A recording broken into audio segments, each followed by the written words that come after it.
மதுரையிலே காலை மாற்றி வைத்திருக்கிறது.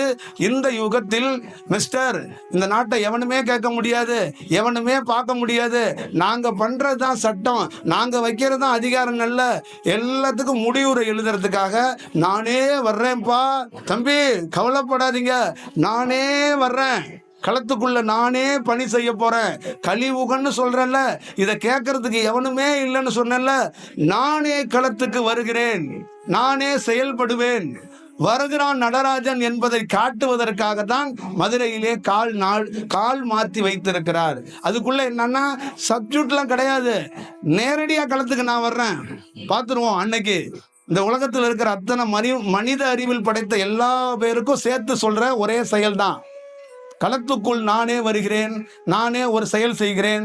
60 ஆண்டுகள் 70 ஆண்டுகள் அரசியல் புத்திசாலித்தனம், உங்களுடைய யூகம், உங்களுடைய கற்பனை, இப்பயே தேர்தல் யூகம் வைக்கிறீங்களா? 2026க்கெல்லாம் நடராஜர் காலை மாற்றி ஆடிட்டு நின்றுட்டான். 2026 தேர்தலையும் நடராஜன் என்ன பணி செய்யறான்னு பார்ப்போம்.